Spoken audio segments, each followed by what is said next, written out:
ನಮಸ್ತೆ ಸ್ನೇಹಿತರೆ, ಇವತ್ತು ನಾವು ತೃತೀಯ BA ರಾಜ್ಯಶಾಸ್ತ್ರ ಸಾರ್ವಜನಿಕ ಆಡಳಿತ ಕೋರ್ಸ್ 4ರಲ್ಲಿ ಬ್ಲಾಕ್ 1ಅನ್ನು ಈಗಾಗಲೇ ತಿಳ್ಕೊಂಡಿದ್ದೇವೆ. ಈಗ ನಾವು ಬ್ಲಾಕ್ 2ರ ಅಭ್ಯಾಸವನ್ನು ಮಾಡ್ತಾ ಇದ್ದೇವೆ.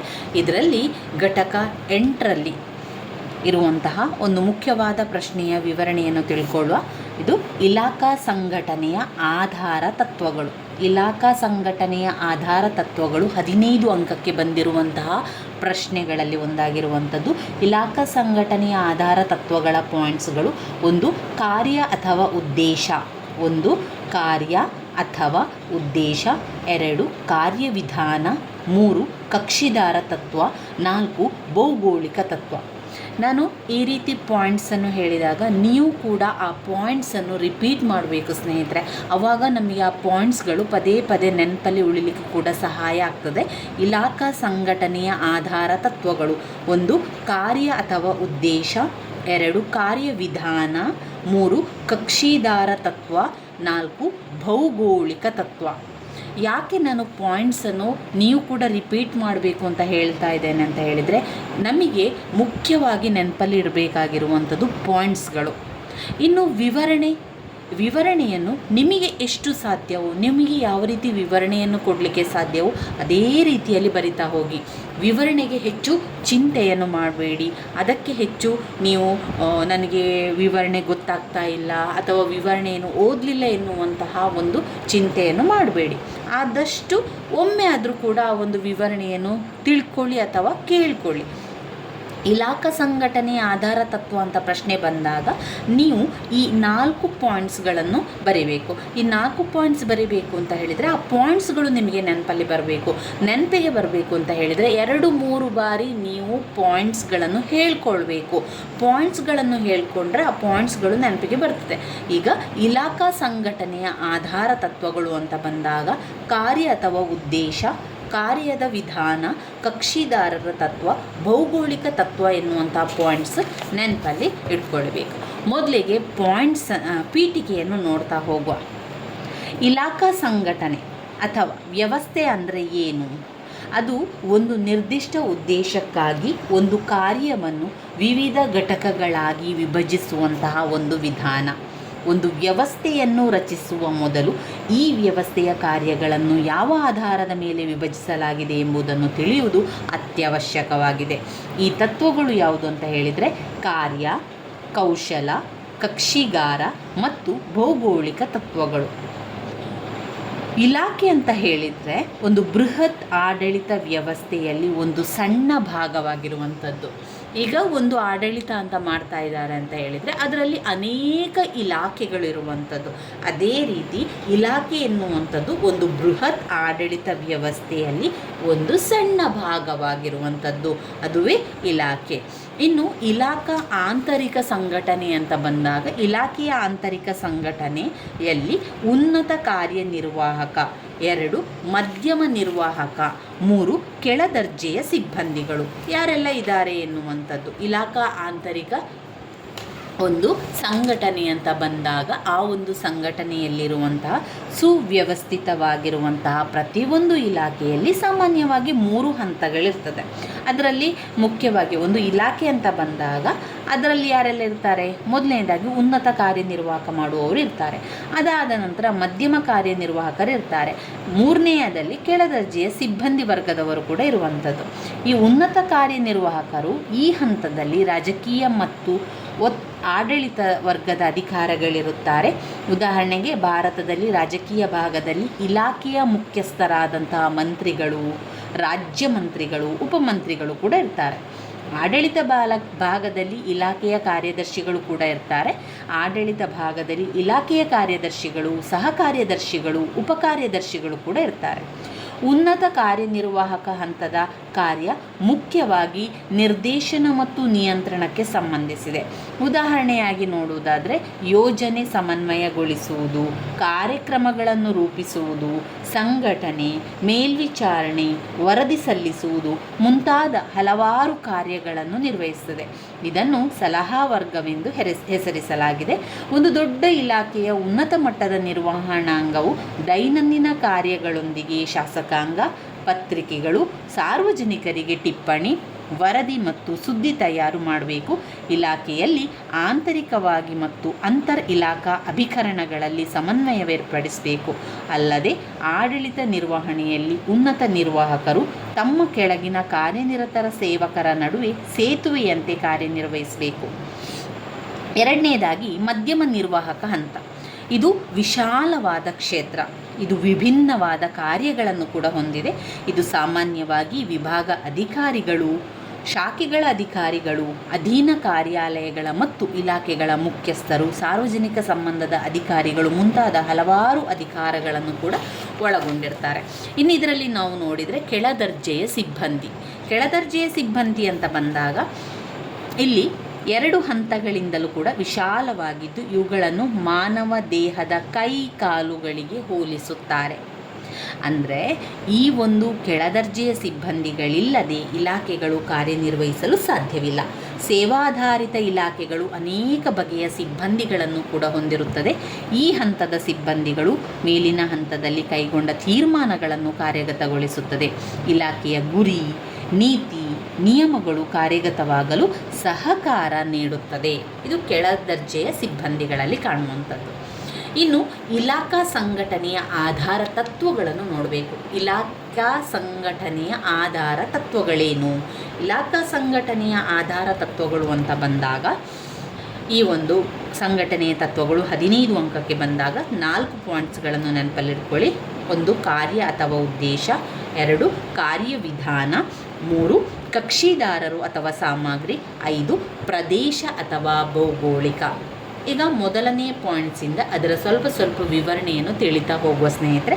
ಮೊದಲನೇದಾಗಿ ಕಾರ್ಯ ಅಥವಾ ಉದ್ದೇಶ ಅಂತ ಬಂದಾಗ ಒಂದು ಆಡಳಿತದಲ್ಲಿ ವ್ಯವಹಾರಗಳನ್ನು ಮಾಡ್ತಾ ಇರ್ತಾರೆ. ಆ ಒಂದು ಆಡಳಿತ ವ್ಯವಹಾರಗಳನ್ನು ಕಾರ್ಯ ಅಥವಾ ಉದ್ದೇಶದ ಆಧಾರದ ಮೇಲೆ ರಚಿತವಾಗುವಂಥದ್ದು. ಒಂದು ಆಡಳಿತ ಅಂತ ಬಂದಾಗ ಅಲ್ಲಿ ಒಂದು ವ್ಯವಹಾರ ಆಗ್ತಾ ಇರ್ತದೆ, ಅಲ್ಲಿ ಒಂದು ಕಾರ್ಯ ಅಥವಾ ಉದ್ದೇಶದ ಆಧಾರದ ಮೇಲೆ ಅಲ್ಲಿ ಮಾಡುವಂಥದ್ದು. ಇಂದಿನ ಆಡಳಿತ ಇಲಾಖೆಗಳಲ್ಲಿ ಹೆಚ್ಚಿನ ಸಂಖ್ಯೆಯ ಇಲಾಖೆಗಳು ಈ ತತ್ವಕ್ಕೆ ಅನುಗುಣವಾಗಿ ಮುಂತಾದ ಹಲವಾರು ಇಲಾಖೆಗಳು ಈ ತತ್ವದ ಆಧಾರದ ಮೇಲೆ ರಚಿಸಲ್ಪಟ್ಟಿದೆ. ಅಂದರೆ ತುಂಬನೇ ಈಗ ಎಲ್ಲ ರೀತಿಯ ಒಂದು ಇಲಾಖೆಗಳು ಕೂಡ ಇದೇ ರೀತಿಯ ಆಧಾರದಲ್ಲಿ ಕೆಲಸವನ್ನು ಮಾಡುವಂಥದ್ದು. ಅದು ಯಾವುದೇ ಇಲಾಖೆ ಆಗಿರ್ಬೋದು. ಕೆಲವೊಮ್ಮೆ ಒಂದೇ ಇಲಾಖೆಯನ್ನು ಅದು ಹೊಂದಿರುವ ಕಾರ್ಯಗಳನ್ನು ಉಪಕಾರ್ಯಗಳನ್ನಾಗಿ ವಿಂಗಡಿಸಿ ಇಲಾಖೆಯನ್ನು ಉಪ ಇಲಾಖೆಗಳನ್ನಾಗಿ ವಿಂಗಡಿಸಲಾಗ್ತದೆ. ಇನ್ನೂ ಕೂಡ ಅದನ್ನು ವಿಂಗಡಿಸಿ ಕೆಲಸಗಳನ್ನು ಮಾಡುವಂಥದ್ದು. ಯಾಕಂದರೆ ಒಂದು ಇಲಾಖೆ ಅಂತ ಬಂದಾಗ ಆ ಇಲಾಖೆಗೆ ತುಂಬನೇ ಕೆಲಸ ಕಾರ್ಯಗಳಿರ್ತದೆ.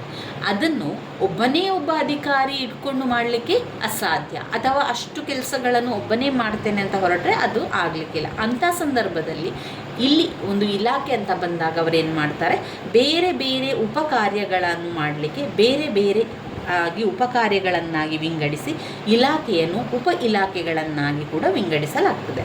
ಇಲ್ಲಿ ಉದಾಹರಣೆಯನ್ನು ನೋಡೋದಾದರೆ ಶಿಕ್ಷಣ ಇಲಾಖೆಯನ್ನು ಪ್ರಾಥಮಿಕ ಶಿಕ್ಷಣ ಇಲಾಖೆ, ಉನ್ನತ ಶಿಕ್ಷಣ ಇಲಾಖೆ, ತಾಂತ್ರಿಕ ಮತ್ತು ವೃತ್ತಿ ಶಿಕ್ಷಣ ಮುಂತಾದವುಗಳನ್ನು ವಿಭಾಗಿಸಲಾಗಿದೆ.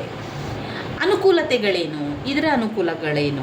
ಒಂದೇ ಒಂದು ಸೇವೆಯಲ್ಲಿ ನಿರಂತರವಾಗಿ ನಿರತರಾಗಿರುವ ನೌಕರರು ಇದರ ಬಗ್ಗೆ ವಿಶೇಷ ಜ್ಞಾನ ಪಡೆದುಕೊಳ್ಳಲು ಸಾಧ್ಯವಾಗ್ತದೆ. ಇಲಾಖೆಗಳಲ್ಲಿ ಕೆಲಸ ಹಂಚುವುದು ಕೂಡ ತುಂಬಾ ಸುಲಭ ಆಗ್ತದೆ. ಕಾರ್ಯ ಉದ್ದೇಶದ ಮೇಲೆ ಆಧಾರಿತವಾಗಿರುವ ಇಲಾಖೆಗಳು ಸರಕಾರದ ವ್ಯಾಪಕ ಉದ್ದೇಶಗಳಿಗೆ ಅನುಸಾರವಾಗಿದೆ. ಇನ್ನು ಅನಾನುಕೂಲತೆಗಳಂತ ನಾವು ನೋಡಿದರೆ ಕಾರ್ಯ ಅಥವಾ ಉದ್ದೇಶ ಎನ್ನುವ ಪದಗಳಿಗೆ ಹೆಚ್ಚು ವ್ಯಾಪಕವಾದ ಅಥವಾ ಹೆಚ್ಚು ಸಂಕುಚಿತವಾದ ಅರ್ಥವನ್ನು ಕೂಡ ನೀಡಬಹುದು. ಇಲಾಖೆಗಳನ್ನು ವಿಶಾಲವಾದ ಕಾರ್ಯಗಳ ಆಧಾರದ ಮೇಲೆ ರಚಿಸಿದರೆ ಕೆಲಸದ ಕೆಲವು ಅಂಶಗಳನ್ನು ನಿರ್ಲಕ್ಷಿಸಬಹುದು ಅಥವಾ ಕಡೆಗಣಿಸಬಹುದು. ಇಲಾಖೆಗಳನ್ನು ಈ ತತ್ವದ ಆಧಾರದ ಮೇಲೆ ರಚಿಸುವುದರಿಂದ ಅಧಿಕಾರ ವ್ಯಾಪ್ತಿಯ ಪರಿಮಿತಿಯಲ್ಲಿ ಸ್ವಲ್ಪ ಮಟ್ಟಿಗೆ ಕಾರ್ಯಗಳ ಪರಸ್ಪರ ವ್ಯಾಪನೆ ಮತ್ತು ಪುನರಾವರ್ತನೆ ಉಂಟಾಗ್ತದೆ. ಈ ರೀತಿಯಲ್ಲಿ ರಚಿಸಲ್ಪಟ್ಟ ಇಲಾಖೆಗಳು ಸ್ವಯಂ ಪರಿಪೂರ್ಣತೆಯನ್ನು ಬೆಳೆಸಿಕೊಂಡು ಬೇರೆ ಇಲಾಖೆಗಳೊಡನೆ ಸಹಕರಿಸದಿರುವ ಸಾಧ್ಯತೆ ಕೂಡ ಇರ್ತದೆ. ಇನ್ನು ಎರಡನೆಯದಾಗಿ ಕಾರ್ಯವಿಧಾನ. ಎರಡನೆಯ ಪಾಯಿಂಟ್ಸ್ ಕಾರ್ಯವಿಧಾನ. ಒಂದನೇ ಪಾಯಿಂಟ್ ಕಾರ್ಯ ಅಥವಾ ಉದ್ದೇಶ, ಎರಡನೆಯದು ಕಾರ್ಯದ ವಿಧಾನ. ಕಾರ್ಯವಿಧಾನ ಅಥವಾ ಕಾರ್ಯದ ತಂತ್ರ ಅಂತ ಹೇಳಿದರೆ ಒಂದು ವಿಶೇಷವಾದ ಒಂದು ಕೌಶಲ್ಯ. ಇದರ ಆಧಾರದ ಮೇಲೆ ಇಲಾಖೆಗಳನ್ನು ರಚಿಸಲಾಗ್ತದೆ. ಉದಾಹರಣೆಗೆ ಕೇಂದ್ರ ಸರ್ಕಾರದಲ್ಲಿ ಅಣುಶಕ್ತಿ ಇಲಾಖೆ, ಕಾನೂನು ಇಲಾಖೆ, ನ್ಯಾಯ ಇಲಾಖೆ, ಸಂಸದೀಯ ವ್ಯವಹಾರಗಳ ಇಲಾಖೆ ಇವೇ ಮುಂತಾದವುಗಳನ್ನು ನಾವು ಕಾಣ್ತಾ ಹೋಗ್ಬೋದು. ಇಂತಹ ಇಲಾಖೆಗಳನ್ನು ಸಂಯುಕ್ತ ಪದ್ಧತಿ ಮತ್ತು ಕೇಂದ್ರೀಯ ಪದ್ಧತಿ ಇರುವ ಸರ್ಕಾರಗಳಲ್ಲಿ ಕೂಡ ನಾವು ಕಾಣ್ತೇವೆ. ಸಂಯುಕ್ತ ಪದ್ಧತಿಯ ಸರ್ಕಾರ ಅಂತ ಬಂದಾಗ ಕೂಡ ಇದೇ ರೀತಿಯ ತಂತ್ರಗಳನ್ನು, ಇದೇ ರೀತಿಯ ವಿಧಾನಗಳನ್ನು ಮಾಡ್ತಾ ಹೋಗ್ತಾರೆ. ಹಾಗೆ ಕೇಂದ್ರೀಯ ಪದ್ಧತಿ ಅಂತ ಬಂದಾಗ ಕೂಡ ಅಲ್ಲಿ ಕೂಡ ಅದೇ ರೀತಿಯ ಒಂದು ಕೆಲಸಗಳನ್ನು ಮಾಡುವಂಥದ್ದು. ಇದರ ಅನುಕೂಲತೆಗಳನ್ನು ಕೇಳಿದರೆ ಇದರಿಂದ ಏನಾಗ್ತದೆ ಅಂತ ಹೇಳಿದರೆ ಅತ್ಯಂತ ಹೆಚ್ಚು ಪ್ರಮಾಣದಲ್ಲಿ ವಿಶಿಷ್ಟೀಕರಣ ಸಾಧ್ಯ ಆಗ್ತದೆ. ಲಭ್ಯವಿರುವ ಎಲ್ಲ ತಾಂತ್ರಿಕ ಪರಿಣಿತಿಗಳನ್ನು ಅತ್ಯಂತ ಉತ್ತಮವಾಗಿ ಉಪಯೋಗಿಸಿಕೊಳ್ಬೋದು. ವೈದ್ಯರು, ಶಿಲ್ಪಶಾಸ್ತ್ರಜ್ಞರು ಮುಂತಾದ ತಜ್ಞರು ಒಂದೇ ಇಲಾಖೆಯಲ್ಲಿ ಕೇಂದ್ರೀಕೃತಗೊಳ್ಬೋದು. ಈ ವಿಧಾನದಿಂದ ಹೆಚ್ಚು ಶ್ರಮ ಉಳಿತಾಯ, ಮಿತವ್ಯಯ ಸಾಧ್ಯವಾಗ್ತದೆ. ಈ ವಿಧಾನದಿಂದ ಏಕರೂಪತೆ ಮತ್ತು ಸಮನ್ವಯ ಕೂಡ ಸಾಧ್ಯವಾಗ್ತದೆ. ಇನ್ನು ಅನಾನುಕೂಲತೆಗಳನ್ನು ನಾವು ನೋಡಿದರೆ, ಈ ಆಧಾರದ ಮೇಲೆ ರಚಿಸಲ್ಪಟ್ಟ ಇಲಾಖೆಗಳು ಸರಿಯಾಗಿ ಸಮನ್ವಯಗೊಳ್ಳದಿದ್ದರೆ ಅಥವಾ ತನ್ನ ಕಾರ್ಯನಿರ್ವಹಿಸಲು ಅಸಮರ್ಥವಾದರೆ ಅದು ಸಮಗ್ರ ಉದ್ದಿಮೆಯ ಮೇಲೆ ಪ್ರಭಾವವನ್ನು ಕೂಡ ಬೀರುತ್ತದೆ. ಈ ಆಧಾರದ ಇಲಾಖೆಗಳು ಗುರಿಗಳಿಗಿಂತ ಮಾರ್ಗಗಳಿಗೆ ಹೆಚ್ಚು ಪ್ರಾಧಾನ್ಯತೆ ನೀಡುತ್ತದೆ. ಕೆಲವು ವೇಳೆ ದುಂದುವೆಚ್ಚಕ್ಕೂ ಕೂಡ ಕಾರಣವಾಗ್ತದೆ. ಅನವಶ್ಯಕ ಕಾರ್ಯಚಟುವಟಿಕೆಗಳನ್ನು ಅಥವಾ ಯೋಜನೆಗಳನ್ನು ಕೈಗೆತ್ತಿಕೊಳ್ಬೋದು. ತಾಂತ್ರಿಕ ಪರಿಣಿತರನ್ನೇ ಇಲಾಖೆಯ ಮುಖ್ಯಸ್ಥರನ್ನಾಗಿ ನೇಮಕ ಮಾಡಬೇಕಾಗ್ತದೆ. ಅವರ ದೃಷ್ಟಿಕೋನವು ಸಂಕುಚಿತವಾಗಿ ಕಾರ್ಯಾಚರಣೆಯ ಮೇಲೆ ಕೆಟ್ಟ ಪರಿಣಾಮ ಕೂಡ ಬೀರ್ತದೆ. ಈಗ ಯಾವುದೇ ಒಂದು ಕೆಲಸ ಇರ್ಬೋದು ಅಥವಾ ಯಾವುದೇ ಒಂದು ಅಧಿಕಾರ ಕೂಡ ಇರ್ಬೋದು, ಅದರಲ್ಲಿ ಅನುಕೂಲತೆಗಳೆಷ್ಟಿದೆ ಅಷ್ಟೇ ಅನಾನುಕೂಲತೆಗಳನ್ನು ಕೂಡ ನಾವು ಕಾಣ್ತಾ ಹೋಗ್ಬೋದು. ಇನ್ನು 3ನೇ ಪಾಯಿಂಟ್ಸ್ಗೆ ಬಂದಾಗ ಇಲ್ಲಿ ಕಕ್ಷಿದಾರರ ತತ್ವ. 1ನೇ ಪಾಯಿಂಟ್ ಕಾರ್ಯ ಅಥವಾ ಉದ್ದೇಶ, 2 ಕಾರ್ಯವಿಧಾನ, 3 ಕಕ್ಷಿದಾರರ ತತ್ವ. ಕಕ್ಷಿದಾರರ ತತ್ವ ಅಂತ ಬಂದಾಗ ಇಲ್ಲಿ ಒಂದು ವರ್ಗದ ವ್ಯಕ್ತಿಗಳ ಸೇವೆಗಾಗಿ ಕೆಲವು ಇಲಾಖೆಗಳನ್ನು ರಚಿಸಲಾಗುತ್ತದೆ. ಇಂತಹ ಸೇವೆಯನ್ನು ಪಡೆಯುವ ವರ್ಗವೇ ಕಕ್ಷಿದಾರರು. ಇಂತಹ ಇಲಾಖೆಗಳು ಆ ಒಂದು ವರ್ಗದ ಜನರ ಎಲ್ಲ ಅವಶ್ಯಕತೆಗಳನ್ನು ಕೂಡ ನೋಡಿಕೊಳ್ತದೆ. ಉದಾಹರಣೆಯಲ್ಲಿ ಕೊಟ್ಟಿದ್ದಾರೆ ಅವರು: ಯುವಜನ ಕಲ್ಯಾಣ ಇಲಾಖೆ, ನಿರಾಶ್ರಿತರ ಪುನರ್ವಸತಿ ಇಲಾಖೆ, ಪರಿಶಿಷ್ಟ ವರ್ಗ ಮತ್ತು ಪರಿಶಿಷ್ಟ ಪಂಗಡ, ಪರಿಶಿಷ್ಟ ಜಾತಿ ಇಲಾಖೆಗಳನ್ನು ವ್ಯಕ್ತಿಗಳಿಗೆ ಬದಲಾಗಿ ವಸ್ತು ಅಥವಾ ಸರಕಿನ ಆಧಾರದ ಮೇಲೂ ಸಂಘಟಿಸ್ಬೋದು. ಉದಾಹರಣೆಗೆ ಆಹಾರ ಇಲಾಖೆ, ಉಕ್ಕಿನ ಇಲಾಖೆ, ಗಣಿಗಳ ಇಲಾಖೆ ಮುಂತಾದವುಗಳಾಗಿ. ಇನ್ನು ಅನುಕೂಲತೆಗಳು, ಇದರಲ್ಲಿ ಅನುಕೂಲತೆಗಳು ಅಂತ ಹೇಳಿದರೆ, ಈ ತತ್ವದ ಆಧಾರ ಮೇಲೆ ಇಲಾಖೆಗಳನ್ನು ರಚಿಸುವುದರಿಂದ ಆ ವರ್ಗದ ಜನರ ನಡುವಣ ಸಂಬಂಧ ಬಹಳ ಮಟ್ಟಿಗೆ ಸರಳಗೊಳ್ಳುತ್ತದೆ. ನಿರ್ದಿಷ್ಟ ಗುಂಪುಗಳಿಗೆ ಉತ್ತಮ ಸೇವೆ ಕೂಡ ದೊರಕ್ತದೆ. ತಾವು ಸೇವೆ ಸಲ್ಲಿಸುತ್ತಿರುವ ಗುಂಪುಗಳ ಸಮಸ್ಯೆಗಳನ್ನು ಪ್ರತ್ಯೇಕವಾಗಿ ಸ್ವಲ್ಪವಾಗಿ ಬಗೆಹರಿಸುವ ಬದಲು ಎಲ್ಲ ಸಮಸ್ಯೆಗಳನ್ನು ಗ್ರಹಿಸಿ ಅವುಗಳನ್ನು ಬಗೆಹರಿಸುವ ಸಾಮರ್ಥ್ಯವನ್ನು ಈ ಇಲಾಖೆ ಕೂಡ ಬೆಳೆಸಿಕೊಳ್ಳುತ್ತದೆ. ಈ ಇಲಾಖೆಗಳು ತಮ್ಮ ಹಿಂದೆ ಒತ್ತಡ ಗುಂಪುಗಳನ್ನು ಬೆಳೆಸಲು ಶಕ್ತವಾಗಿದೆ. ಇದರಲ್ಲಿ ಕೂಡ ಇರುವಂತಹ ಅನಾನುಕೂಲತೆಗಳೆಂದರೆ, ಈ ತತ್ವದ ಸಾರ್ವತ್ರಿಕ ಅನ್ವಯ ಸಾಧ್ಯವಿಲ್ಲ. ಯಾವುದೇ ಸಮಾಜದಲ್ಲಿ ಸೇವೆಯನ್ನು ಪಡೆಯಬೇಕಾದ ಗುಂಪುಗಳು ಹಲವಾರು ಇರ್ತದೆ. ಆದರೆ ಅವುಗಳಿಗೆಲ್ಲ ಒಂದೊಂದು ಇಲಾಖೆಗಳನ್ನು ರಚಿಸಲು ಸಾಧ್ಯವಿಲ್ಲ. ಈ ರೀತಿಯ ಇಲಾಖೆಗಳ ಅಧಿಕಾರ ವ್ಯಾಪ್ತಿಯನ್ನು ಸ್ಪಷ್ಟಪಡಿಸುವುದು ಕಷ್ಟ. ಈ ತತ್ವವು ಸಿಬ್ಬಂದಿ ವಿಶೇಷ ಪರಿಣಿತ ಪಡೆಯುವುದಕ್ಕೆ ಪ್ರತಿಕೂಲವಾಗಿದೆ. ಒತ್ತಡ ಗುಂಪುಗಳ ಬೇಡಿಕೆಗಳು ಈ ಇಲಾಖೆಗಳ ಸ್ವಾಯತ್ತತೆಯನ್ನು ಮೊಟಕುಗೊಳಿಸುತ್ತದೆ. ಇನ್ನು ಬರುವಂತಹ 4ನೇ ಪಾಯಿಂಟ್ ಭೌಗೋಳಿಕ ತತ್ವ. 1ನೇದು ಯಾವುದೆಲ್ಲ? 1 ಕಾರ್ಯ ಅಥವಾ ಉದ್ದೇಶ, 2 ಕಾರ್ಯವಿಧಾನ, 3 ಕಕ್ಷಿದಾರರ ತತ್ವ, 4 ಭೌಗೋಳಿಕ ತತ್ವ. ಭೌಗೋಳಿಕ ತತ್ವ ಅಂತ ಬಂದಾಗ ಆಡಳಿತವು ಭೌಗೋಳಿಕ ಪ್ರದೇಶದ ಆಧಾರದ ಮೇಲೆ ಸಂಘಟಿತವಾಗಿದ್ದರೆ ಅದಕ್ಕೆ ಏನು ಹೇಳ್ತೇವೆ ನಾವು? ಭೌಗೋಳಿಕ ತತ್ವ ಅಥವಾ ಪ್ರಾದೇಶಿಕ ತತ್ವ ಅಂತ ಹೆಸರಿದೆ. ಇಲಾಖೆಗಳ ಕೆಲಸಗಳನ್ನು ವಿಭಜಿಸುವಾಗ ಎಷ್ಟೋ ಸಲ ಈ ತತ್ವಗಳನ್ನು ಅನುಸರಿಸಲಾಗುತ್ತದೆ. ಪ್ರತಿಯೊಂದು ದೇಶದ ವಿದೇಶಿ ವ್ಯಾಪಾರ ಇಲಾಖೆ ಈ ತತ್ವವನ್ನು ಆಧರಿಸಿದೆ. ಅದೇ ರೀತಿಯಲ್ಲಿ ಭಾರತ ಸರ್ಕಾರ ರೈಲ್ವೆ ಆಡಳಿತವನ್ನು ಎಲ್ಲೆಲ್ಲ ಹಾಕಿದೆ? ಈಶಾನ್ಯ, ಆಗ್ನೇಯ, ಉತ್ತರ, ದಕ್ಷಿಣ, ಪೂರ್ವ, ಪಶ್ಚಿಮ ವಲಯ ಕೇಂದ್ರಗಳಾಗಿ ವರ್ಗೀಕರಿಸಿದೆ. ಇಡೀ ರೈಲ್ವೆ ಆಡಳಿತವನ್ನು ವಿಭಾಗಗಳಾಗಿ ವಿಂಗಡಿಸಿ ನಿರ್ವಹಣಾ ಜವಾಬ್ದಾರಿಯನ್ನು ಒಂದೊಂದು ವಲಯಕ್ಕೆ ಅದು ವಹಿಸಿಕೊಟ್ಟಿದೆ. ಇಷ್ಟೆಲ್ಲ ಆದರೂ ಕೂಡ ಇದರ ಅನುಕೂಲತೆಗಳೇನು ಅಂತ ಹೇಳಿದರೆ, ವಿಸ್ತಾರ ಪ್ರದೇಶವಿರುವ ದೊಡ್ಡ ದೇಶಗಳಲ್ಲಿ ಸಮಾಚಾರವನ್ನು ಒಂದು ಮೂಲೆಯಿಂದ ಇನ್ನೊಂದು ಮೂಲೆಗೆ ರವಾನಿಸುವುದು ಕಷ್ಟ. ಇಂತಹ ಕಡೆಗಳಲ್ಲಿ ಒಂದು ಗೊತ್ತಾದ ಭೂಪ್ರದೇಶದ ಒಳಗೆ ಉತ್ತಮ ಸಮನ್ವಯ ನಿಯಂತ್ರಿಸಲು ಸುಲಭ. ಸಂಬಂಧಪಟ್ಟ ಪ್ರದೇಶಗಳ ಅವಶ್ಯಕತೆಗಳಿಗೆ ಅನುಗುಣವಾಗಿ ಕಾರ್ಯನೀತಿಗಳನ್ನು ಹೊಂದಿಕೊಳ್ಳಲು ಸಾಧ್ಯವಾಗ್ತದೆ. ಬೇರೆ ಬೇರೆ ಪ್ರದೇಶಗಳ ಸಂಪನ್ಮೂಲಗಳಿಗೆ ಅನುಗುಣವಾಗಿ ಕಾರ್ಯನೀತಿಯನ್ನು ಬದಲಾಯಿಸಿಕೊಳ್ಳಬಹುದು. ಒಂದು ಭೂಪ್ರದೇಶದ ಜನರ ಆಶೋತ್ತರಗಳನ್ನು ಚೆನ್ನಾಗಿ ವ್ಯಕ್ತಪಡಿಸಲು ಅನುಕೂಲವಾಗ್ತದೆ. ಮಿತವ್ಯಯವಾಗುತ್ತದೆ. ಸಂಪರ್ಕ ಸಂಚಾರಕ್ಕೆ ತಗಲುವ ವೆಚ್ಚ ಕಡಿಮೆ ಕೂಡ ಆಗ್ತದೆ. ಇನ್ನು ಇದರ ಅನಾನುಕೂಲತೆಗಳಂತ ನೋಡಿದರೆ, ರಾಷ್ಟ್ರೀಯ ಕಾರ್ಯನೀತಿಗಳ ಆಡಳಿತದಲ್ಲಿ ಏಕತೆಯನ್ನು ತರುವ ಮಾರ್ಗದಲ್ಲಿ ಅಡಚಣೆಯಾಗುತ್ತದೆ. ಇಲಾಖೆಗಳನ್ನು ಪ್ರಾದೇಶಿಕವಾಗಿ ಸಂಘಟಿಸುವುದರಿಂದ ರಾಷ್ಟ್ರೀಯ ಭಾವನೆ ಮತ್ತು ಒಗ್ಗಟ್ಟಿಗೂ ಕೂಡ ಧಕ್ಕೆ ಉಂಟಾಗ್ತದೆ. ಭೌಗೋಳಿಕ ಇಲಾಖೆಗಳು ಬಹು ಕಾರ್ಯಾತ್ಮಕ ಇಲಾಖೆಗಳಾಗಿವೆ. ಇದರಿಂದ ವಿಭಜನೆ ಮತ್ತು ವಿಶೇಷೀಕರಣಕ್ಕೆ ಪ್ರತಿಕೂಲವಾಗಿದೆ. ಪ್ರಾದೇಶಿಕ ಇಲಾಖೆಗಳಲ್ಲಿ ಪ್ರಾದೇಶಿಕ ಆಸಕ್ತಿ ಮತ್ತು ಒತ್ತಡ ಗುಂಪುಗಳ ಪ್ರಭಾವವು ಹೆಚ್ಚಾಗಿದ್ದು ರಾಷ್ಟ್ರೀಯ ಆಸಕ್ತಿಗೆ ಧಕ್ಕೆ ಕೂಡ ತರಬಹುದು. ಇನ್ನು ಇದರಲ್ಲಿ ಬರುವಂತಹ ಒಂದು ಮುಖ್ಯವಾದಂತಹ ಒಂದು ಪ್ರಶ್ನೆ, ಬ್ಯೂರೋ ಅಥವಾ ಮಂಡಳಿ ಪ್ರಕಾರದ ಇಲಾಖೆಗಳು, ಅವುಗಳ ಅನುಕೂಲತೆಗಳು ಮತ್ತು ಅನಾನುಕೂಲತೆಗಳನ್ನು ನೋಡಿಕೊಳ್ಳುವ ಬ್ಯೂರೋದ ಬಗ್ಗೆ ಬರೀರಿ ಅಂತ 5 ಅಂಕಕ್ಕೆ ಬರುವಂತಹ ಪ್ರಶ್ನೆಗಳಾಗಿದೆ ಸ್ನೇಹಿತರೆ. ಇದು ಬ್ಯೂರೋ ಅಂದರೆ ಏನು? ಆಡಳಿತ ಸುಗಮವಾಗಿ ನಡೆಯಲು ಇಲಾಖೆಯ ಮುಖ್ಯಸ್ಥರ ಪಾತ್ರ ತುಂಬಾ ಮಹತ್ವವಾಗಿರುವಂಥದ್ದು. ಏಕ ವ್ಯಕ್ತಿಯು ಇಲಾಖೆಯನ್ನು ಮುಖ್ಯಸ್ಥರಾಗಿದ್ದರೆ ಅಂತಹ ಸಂಘಟನೆಗೆ ಬ್ಯೂರೋ ಅಂತ ಕರೆಯುವಂಥದ್ದು. ಅಂದರೆ ಏಕ ವ್ಯಕ್ತಿಯು ಇಲಾಖೆಯ ಮುಖ್ಯಸ್ಥರಾಗಿದ್ದರೆ, ಏಕ ವ್ಯಕ್ತಿ ಆಗಿದ್ದರೆ, ಒಬ್ಬನೇ ಮುಖ್ಯಸ್ಥನಾಗಿದ್ದರೆ ಮಾತ್ರ ಅಂತಹ ಘಟನೆಗೆ ಅಂತಹ ಒಂದು ಸಂಘಟನೆಗೆ ಏನು ಹೇಳ್ತೇವೆ? ಬ್ಯೂರೋ ಅಂತ ಕರೆಯುವಂಥದ್ದು. ಇಲಾಖೆಯ ಜವಾಬ್ದಾರಿ, ನಿರ್ದೇಶನ ಮತ್ತು ಮೇಲ್ವಿಚಾರಣೆ ಈ ಏಕ ವ್ಯಕ್ತಿಯ ಕೈಯಲ್ಲಿರ್ತದೆ. ಕೇಂದ್ರ ಮತ್ತು ರಾಜ್ಯ ಸರ್ಕಾರದ ಇಲಾಖೆಗಳಿಗೆ ಪ್ರತಿಯೊಬ್ಬ ಮಂತ್ರಿಗಳಿರುತ್ತಾರೆ. ಅವರು ತಮ್ಮ ಇಲಾಖೆಯ ಮುಖ್ಯಸ್ಥರಾಗಿರುತ್ತಾರೆ. ಗೃಹ ಮಂತ್ರಿಯು ಗೃಹ ಇಲಾಖೆಯ ಮುಖ್ಯಸ್ಥರಾಗಿರುತ್ತಾರೆ. ಇಂತಹ ವ್ಯವಸ್ಥೆಯೇ ಬ್ಯೂರೋ ಸಂಘಟನೆ.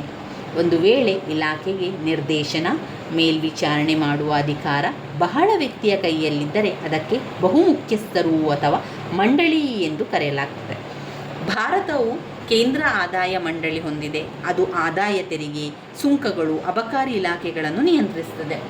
ಕೇಂದ್ರ ಕಂದಾಯ ಮಂಡಳಿ 5 ಸದಸ್ಯರನ್ನು ಒಳಗೊಂಡಿರುತ್ತದೆ. ಅವು ತೆರಿಗೆ ಇಲಾಖೆ, ಸುಂಕಗಳ ಮತ್ತು ಅಬಕಾರಿ ಇಲಾಖೆಗಳ ಮುಖ್ಯಸ್ಥರಾಗಿರ್ತಾರೆ. ಇದಕ್ಕೆ ಮತ್ತೊಂದು ಉದಾಹರಣೆ ಅಂತ ಹೇಳಿದರೆ ರೈಲ್ವೆ ಮಂಡಳಿ. ಇದು ಒಂದು ಚೇರ್ಮನ್ ಹಾಗೂ 4 ಇತರ ಸದಸ್ಯರನ್ನು ಕೂಡ ಇದರಲ್ಲಿ ಹೊಂದಿರ್ತಾರೆ. ಇದು ಭಾರತ ಸರ್ಕಾರದ ಮಂತ್ರಿಯಾಗಿ ಕಾರ್ಯನಿರ್ವಹಿಸುತ್ತದೆ ಮತ್ತು ಅದೇ ರೀತಿಯಲ್ಲಿ ಮುಂದುವರಿದು ರೈಲ್ವೆ ಇಲಾಖೆಯ ನೀತಿ ನಿಯಮಗಳನ್ನು, ಕಾಮಗಾರಿಕೆ, ನಿರ್ವಹಣೆ ಹಾಗೂ ಕಾರ್ಯಾಚರಣೆ ಮಾಡುವ ಕೆಲಸ ಸರಕಾರದ ಅಧಿಕಾರ ಕೂಡ ಹೊಂದಿದೆ. ಇನ್ನು ಬ್ಯೂರೋ ಪದ್ಧತಿಯ ಅನುಕೂಲತೆಗಳಂತ ನಾವು ನೋಡಿದರೆ, ಇದರಲ್ಲಿ ಈ ಪದ್ಧತಿಯ ಸಂಘಟನೆಯಲ್ಲಿ ತಕ್ಷಣ ನಿರ್ಧಾರವನ್ನು ಹಾಗೂ ತಕ್ಷಣ ಕಾರ್ಯತತ್ಪರಾಗಲು ಮತ್ತು ಏಕ ವ್ಯಕ್ತಿಯ ಯೋಜನೆ ಸೇರ್ಪಡೆಗೆ ಅನುಕೂಲವಾಗುತ್ತದೆ. ಏಕತೆಯ ಉದ್ದೇಶದಿಂದ ಬ್ಯೂರೋ ಸಂಘಟನೆ ತುಂಬಾ ಒಳ್ಳೆಯದಿದೆ. ಉತ್ತಮ ನಿಯಮಗಳನ್ನು ಇಲಾಖೆಗಳ ಅಳವಡಿಸಲು ಏಕ ವ್ಯಕ್ತಿಯು ಬ್ಯೂರೋ ಸಂಘಟನೆ ಅವಶ್ಯಕ. ಇನ್ನು ಇಲಾಖೆಯ ನೇತೃತ್ವ ಒಬ್ಬ ವ್ಯಕ್ತಿಯ ಕೈಯಲ್ಲಿದ್ದರೆ ಅಲ್ಲಿ ಶಿಸ್ತನ್ನು ಹಾಗೂ ಇಲಾಖೆಯ ಉತ್ತಮ ನಿರ್ವಹಣೆ ಕೂಡ ಆಗ್ತದೆ. ಬ್ಯೂರೋ ಪದ್ಧತಿಯು ಆರ್ಥಿಕ ಮಿತವ್ಯಯಕ್ಕೆ ಒಳ್ಳೆಯದಾಗಿದೆ, ಏಕೆಂದರೆ ಯಾವ ಒಬ್ಬ ವ್ಯಕ್ತಿಯ ನಿರ್ವಹಣೆಯಲ್ಲಿ ಬಳಕೆಯಾಗ್ತದೆ. ಬ್ಯೂರೋ ಪದ್ಧತಿಯ ಅನಾನುಕೂಲತೆಗಳು ಅಂತ ನೋಡಿದರೆ, ಈ ಬ್ಯೂರೋ ಪದ್ಧತಿಯು ತಕ್ಷಣ ನಿರ್ಧಾರ, ತಕ್ಷಣ ಕಾರ್ಯೋನ್ಮುಖರಾಗಲು ಅನುಕೂಲವಾಗಿದ್ದರೂ ಇಲ್ಲಿ ತಕ್ಷಣದ ನಿರ್ಧಾರ ಆಡಳಿತದ ಮತ್ತು ಸಾರ್ವಜನಿಕರ ದೃಷ್ಟಿಯಿಂದ ತಪ್ಪಾಗುವ ಅವಕಾಶಕ್ಕೆ ದಾರಿ ಮಾಡಿಕೊಡುತ್ತದೆ. ಒಬ್ಬ ವ್ಯಕ್ತಿಯ ನಿರ್ಧಾರ ಸಹಜವಾಗಿಯೇ ಸಂಘಟನೆಗೆ ಅಥವಾ ಇಲಾಖೆಗೆ ಎಷ್ಟು ಸಮಂಜಸ ಎಂಬುದನ್ನು ಪರೀಕ್ಷಿಸಬೇಕಾಗ್ತದೆ. ಇಲಾಖೆಯ ಸಬಾರ್ಡಿನೇಟರ್ ಮತ್ತು ಮುಖ್ಯಸ್ಥರ ನಡುವೆ ಭಿನ್ನಮತಿಗೆ ಕಾರಣವಾಗ್ತದೆ. ಮುಖ್ಯಸ್ಥರ ಸಬಾರ್ಡಿನೇಟರ್ ಮಧ್ಯ ಸಾಮರಸ್ಯಕ್ಕೆ ತೊಡಕು ಕೂಡ ಉಂಟು ಮಾಡುತ್ತದೆ. ಇದು ಅನಾನುಕೂಲತೆಗಳಾಯ್ತಲ್ವ. ಇನ್ನು ಮಂಡಳಿ ಅನುಕೂಲತೆಗಳೇನು ಅಂತ ಹೇಳಿದರೆ, ಆಡಳಿತದಲ್ಲಿ ಬಹುವ್ಯಕ್ತಿಯ ಮುಖಂಡತ್ವದಲ್ಲಿ ವಿವೇಚನೆಯ ಹಾಗೂ ಚರ್ಚೆಯ ಮೂಲಕ ನೀತಿ ರಚನೆಗೆ ಅನುಕೂಲವಾಗ್ತದೆ. ಮಂಡಳಿಯ ಮೂಲಕ ಆಡಳಿತದ ನೀತಿ ನಿಯಮಗಳನ್ನು ಕಾಯ್ದೆಯ ಅಡಿಯಲ್ಲಿ ಅನುಷ್ಠಾನಗೊಳಿಸಲಿಕ್ಕೆ ಈ ಮಂಡಳಿಯು ಪ್ರಮುಖವಾಗಿದೆ. ಮಂಡಳಿಯ ಪ್ರಧಾನ ರಾಜಕೀಯ ಪಕ್ಷಗಳಿಗೆ ಪ್ರತಿನಿಧಿತ್ವ ಕೊಡುವುದರಿಂದ ಪಕ್ಷ ರಾಜಕೀಯವನ್ನು ಕಡಿಮೆ ಮಾಡುತ್ತದೆ. ಮಂಡಳಿಯ ಆಡಳಿತವನ್ನು ಆಂತರಿಕ ಒತ್ತಡದಿಂದ ರಕ್ಷಿಸುತ್ತದೆ. ಅಲ್ಲದೆ ಸಾರ್ವಜನಿಕ ಸೇವಾ ಆಯೋಗಗಳು ಹಲವಾರು ಸದಸ್ಯರನ್ನು ಒಳಗೊಂಡಿರುವುದರಿಂದ ಆಯೋಗವು ಬಾಹ್ಯ ಒತ್ತಡಕ್ಕೆ ಅವಕಾಶವನ್ನು ನೀಡುವುದಿಲ್ಲ. ಇನ್ನು ಮಂಡಳಿಯ ಅನಾನುಕೂಲತೆಗಳಂತ ನೋಡಿದರೆ ಹಲವು ಜನ ಇಲಾಖೆಯ ಮುಖ್ಯಸ್ಥರು ಇರೋದ್ರಿಂದ ಸಂಘಟನೆಯಲ್ಲಿ ಏಕತೆ ಹಾಗೂ ನಿಯಂತ್ರಣ ಕೂಡ ಇರೋದಿಲ್ಲ. ಬಹಳ ಜನರು ಸಾಮಾಜಿಕ ಕೆಲಸ ಮಾಡೋದ್ರಿಂದ ವೈಯಕ್ತಿಕ ಜವಾಬ್ದಾರಿ ನಿಗದಿಯಾಗುವುದಿಲ್ಲ. ಇಲ್ಲಿ ಮಂಡಳಿ ಪದ್ಧತಿಯು ವಿಳಂಬವಾಗಿ ಕಾರ್ಯೋನ್ಮುಖವಾಗ್ತದೆ. ಮಂಡಳಿಯಲ್ಲಿ ಪಕ್ಷ ರಾಜಕೀಯ ಉಂಟಾಗಿ ಸದಸ್ಯರಲ್ಲಿ ಹಾಗೂ ನೌಕರ ವರ್ಗದವರ ಮಧ್ಯೆ ಸಂಘರ್ಷ ಕೂಡ ಉಂಟಾಗ್ತದೆ. ತುರ್ತು ಆಡಳಿತಕ್ಕೆ ಹಾಗೂ ಪರಿಣಾಮಕಾರಿ ನಿರ್ವಹಣೆಗೆ ಇದು ಸೂಕ್ತವಲ್ಲ ಅಂತ ಹೇಳ್ತಾ ಇದ್ದಾರೆ. ಇದು ಕೂಡ ನಾವು ಘಟಕ 8 ಪಾಠ 8ರಲ್ಲಿ ಇಲಾಖೆಯ ಒಂದು ಅರ್ಥ ಇರ್ಬೋದು, ಇಲಾಖೆಯ ತತ್ವಗಳಿರ್ಬೋದು, ಬ್ಯೂರೋ ಮಂಡಳಿಯ ಪ್ರಕಾರ ಇಲಾಖೆಗಳನ್ನು ಈ ಒಂದು ಪಾಠದಲ್ಲಿ ತಿಳ್ಕೊಂಡೆವು ಸ್ನೇಹಿತರೆ.